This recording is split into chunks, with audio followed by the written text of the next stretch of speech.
কুল্লু নাফসিন যায়কাতুল মাউত, প্রত্যেক প্রাণীকে মৃত্যুর স্বাদ গ্রহণ করতে হবে। মানুষ মরণশীল, মরে যায়, বাঁচে না চিরদিন। আসুন না ভালো কাজ করে যাই, বেঁচে আছি যতদিন। ক্ষমতার প্রভাব খাটিয়ে টিকে থাকা যায় না পৃথিবীতে। আপনি কি দেখেন না, ক্ষমতা চলে গেলে মানুষ মানুষকে রেখে আসে কবরের মাটিতে? আমরা মানুষ, কত অহংকার আমাদের, কত পেট নৈতিক আমরা। মানুষ এমন কেন? মনে হয় লুটে পুটে খেয়ে যাবে সারা জীবন, মরবে না যেন।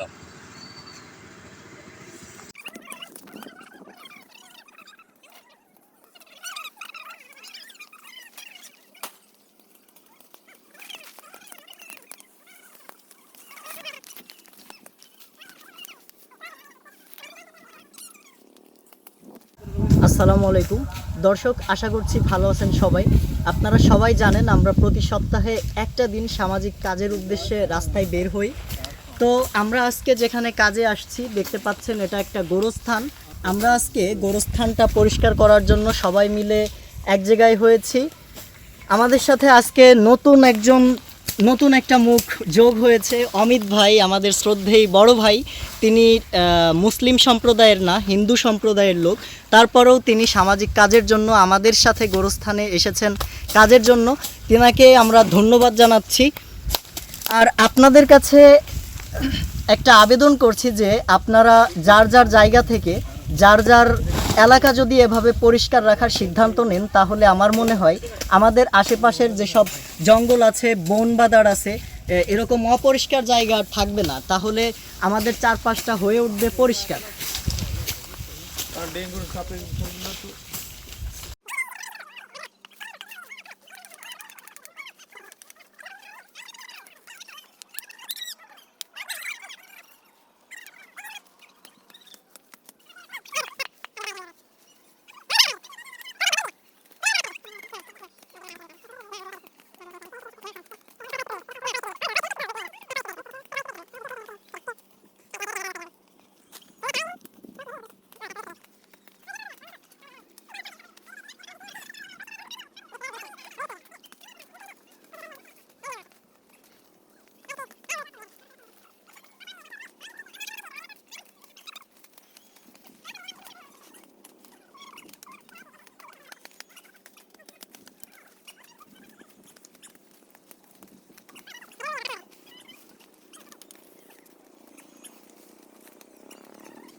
এর এই যে একাটা হচ্ছে তাবারের মধ্যে সারি সারি পাবো।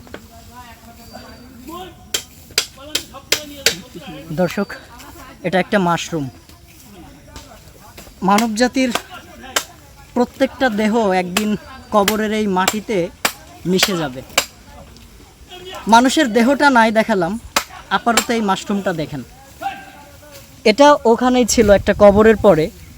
মানুষ যখন মাটির গভীরে চলে যায়, একটা মানুষের দেহ যখন মাটির গভীরে রাখা হয়, তখন এই মাশরুমটা যে পোকাগুলো কেটেছিল, সেই পোকাগুলোর ন্যায় ওই মানুষের দেহটা কিন্তু এইভাবেই খাওয়া হয়।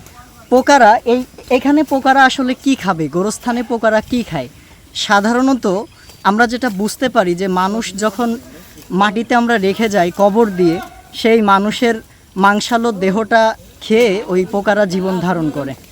তো দেখুন মাশরুমটাকে কিভাবে খেয়ে ফেলেছে।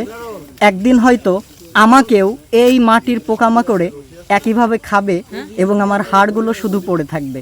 কি মর্মান্তিক মানুষের জীবন, তাই না? লতা পাতা আরো বেশি শক্ত হয়েছে এর মধ্যে।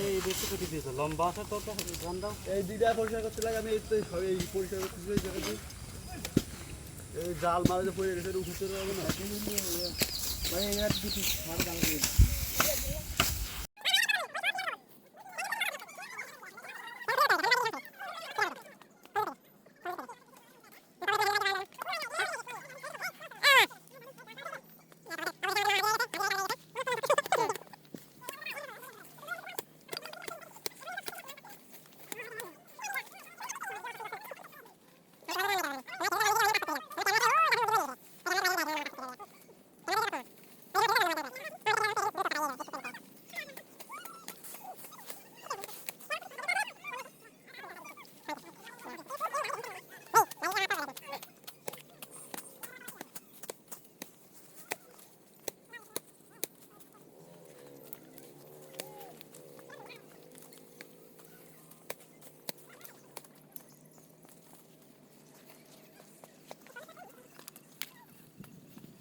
এ পোকের কি অবস্থা মামা দেখো?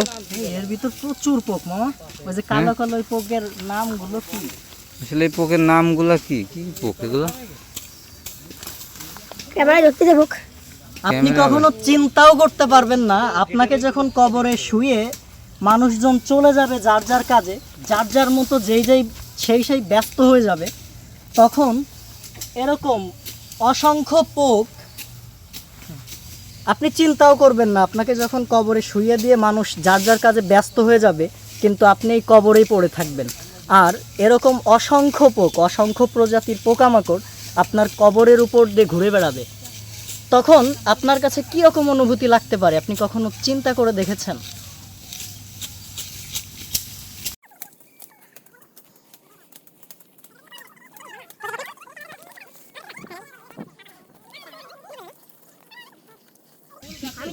দর্শক, আমি কবরের ভেতর এসেছিলাম পরিষ্কার করার জন্য, এই যে এইসব গাছগুলো কেটে ফেলার জন্য। তো এখানে আসার পরে এই দৃশ্যটা দেখে আমার চোখে পানি আসার মতো অবস্থা, যে এখানে নাকি আজ থেকে 2-3 বছর আগে একজন মানুষকে শুয়ে রেখে আমরা চলে গিয়েছিলাম। আজ আমি যে এই কবরে একটা মানুষকে শুয়ে রেখে বাড়িতে যে সুন্দর বিছানায় ঘুমাচ্ছি, আর এখানে যাকে রেখে গিয়েছিলাম তার গায়ের উপর দিয়ে এই পোকামাকড়গুলো খেলা করে বেড়াচ্ছে।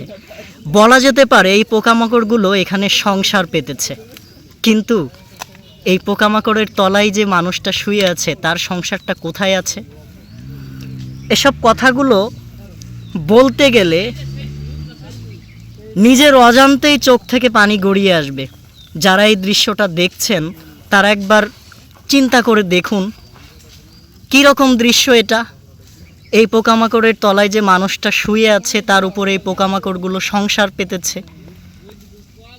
আসলে এইসব দৃশ্যগুলো ভাবনার অতীত, ভাবনার ঊর্ধ্বে।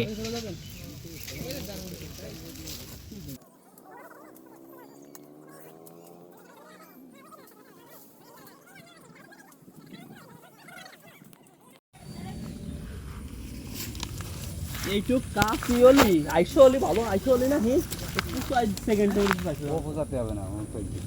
দর্শক, গোরস্থানে শুধুমাত্র আমরাই ছিলাম না, আমাদের সাথে সাথে এই বিড়ালটাও এসেছিল। এই কবরের ভেতর থেকে যে পোকাগুলো এসেছে সেই পোকাগুলোকে নিরিবিলি বসে এই বিড়ালটা দেখছিল। এই বিড়ালটা হয়তো জানে না একদিন এই বিড়ালটা মারা যাবে এবং এই বিড়ালটার গায়েও এরকম পোকামাকড় লাগতে পারে।